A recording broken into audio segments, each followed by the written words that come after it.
My name is Sara Cosulich and I'm the director of Artissima. I've been working in Torino since 2012.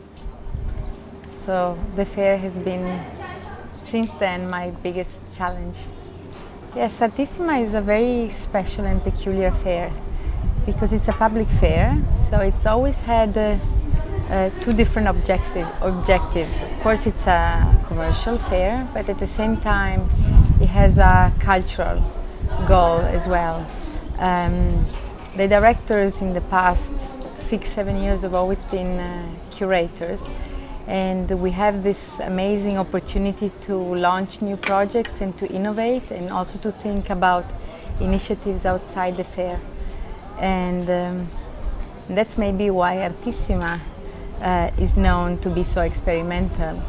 In a way, if you look at the past, if you look at the sections, and if you look at the projects we've done, for example, Back to the Future, which is a section dedicated to the avant-garde, so 60s, 70s and 80s. And this year in particular, we're going to look only at the years from 1975 to 85. So works dating from those years, and it's quite incredible the quality. The booths are monographic and they are really museum quality exhibitions.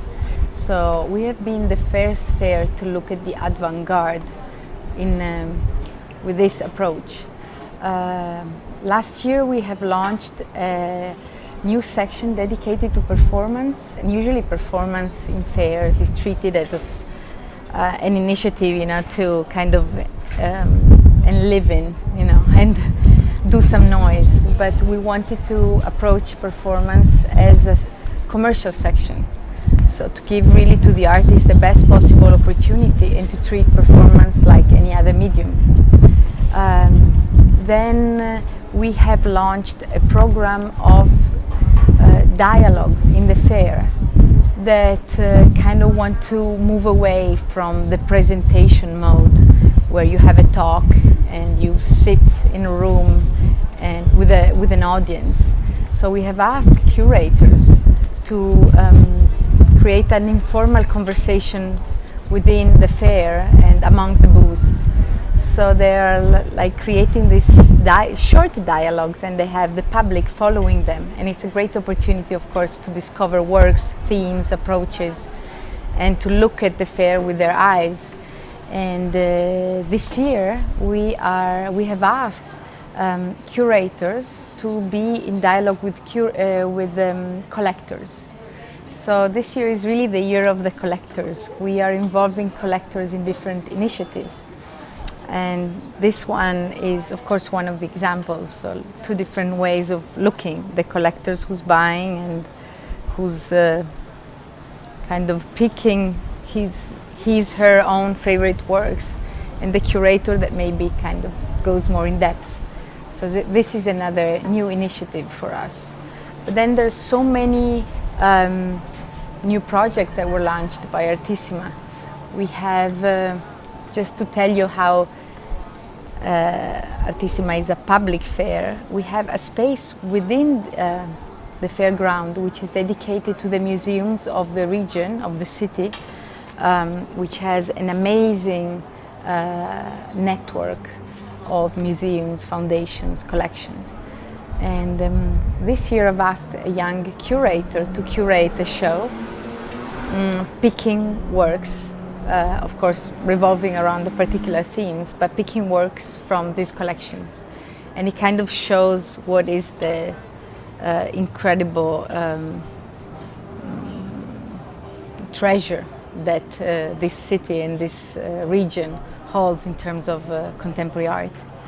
At the same time, we also have the opportunity of thinking about other projects or side initiatives. Usually the VIP lounge is a very static and functional space. And this year we are doing the first, I think, we are the first fair who thinks of the VIP lounge as an exhibition. And it will be an amazing space called Opium Den. curated by an artist, Maurizio Vetrugno, who he's going to look at a Baroque villa that has Oriental influences, and he's going to intertwine Oriental motifs with contemporary elements, with carpets, so with drawings, with really kind of an eclectic approach to furniture design and different influences.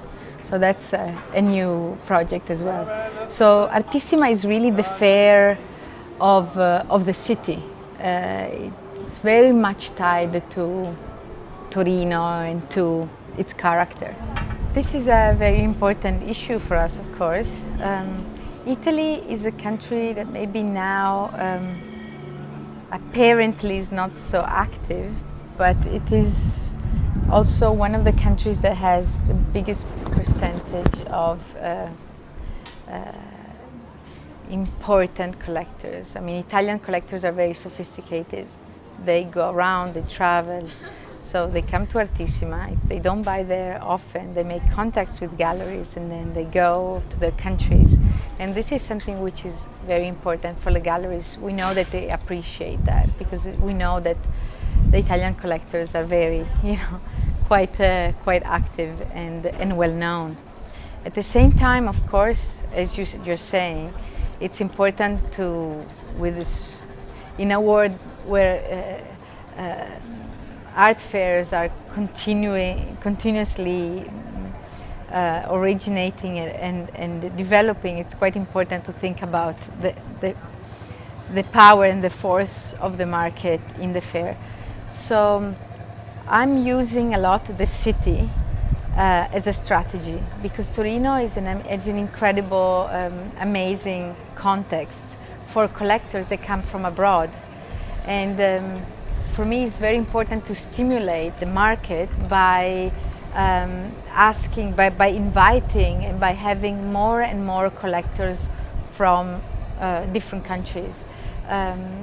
So we are doing a special invitation program, and we know, for example, that our VIP program is one of the most appreciated in the art scene. Torino is a city that has so much to offer in terms of contemporary museums, contemporary art foundations, not just galleries and collections and really special sites. So I try to use it as a force to attract collectors in the city. Then we know that it's also the city of truffle, of gourmet food, so that plays a role too in the promotion of a good fair which has a good program but a good context around it. So in the recent years, the number of foreign collectors has grown so much. So I want to continue to develop that because I think that the opportunity to go to a city which is not like a metropolis, it's not like London or New York. At the same time, you don't go there for 2 days. If you go to Torino, you spend 3 days, 4 days, because you have enough to see, and it's quite an intimate context. All the collectors stay together, they see each other at the openings, and they have also an experience of the city which is beyond the contemporary. So I use that a lot. And then, of course, the third is trying to stimulate new collectors, because of course that's also an issue. I mean, you don't have just to treat well the collectors that are coming, but you have to do something to develop collecting. And I think in Italy we need that because the general age group of the main collectors is, growing, and we'd like to have new collectors start. And so we're trying this advising program in the fair where all the public that maybe comes is interested but doesn't know how to approach it could have at least a way into it. And this is something that maybe we need, and I'm very curious to see how it's going to work this year. So definitely, like, the collecting is an issue and is something we have to continue think about. We are involving in a special way this year a group of collectors, and we have asked them, for example, to be part of the juries of the prizes. We have 6 prizes dedicated to different sections of the fair. We like that because we like to create benefits for the galleries. So we have a present future prize, Back to the Future, a prize for new one for photography, then museums acquisitions.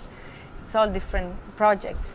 And usually the juries are also amazing juries made up by curators. But this year in every jury we added an important collector. And the collectors really like this idea because they like to be in touch with curators, participate to these dialogues which are usually very animated. And for us is a way to add a different gaze. So that I've asked that to a group of collectors that are close to the fair and that have been very actively participating. Then we have, I've asked to a group of collectors to be in these dialogues, in these walkie-talkies. And usually it was by invitation of a curator, or in some cases collectors that I know and who like to be visible and who are good speakers, who like to share their views. And so I look forward to having them, in this program. Usually these talks are very, very engaging. So the collector this year becomes a little bit like the focus of the fair. We would like to spoil the collectors because we know that if the collectors buy, they are like, the fair grows. They are, like you were saying, they are the engine of everything. So from the VIP lounge with a special project, everything is done in order to attract the collectors. If the galleries are happy, the quality of the fair continues to grow, and of course everything around it becomes more interesting for the public.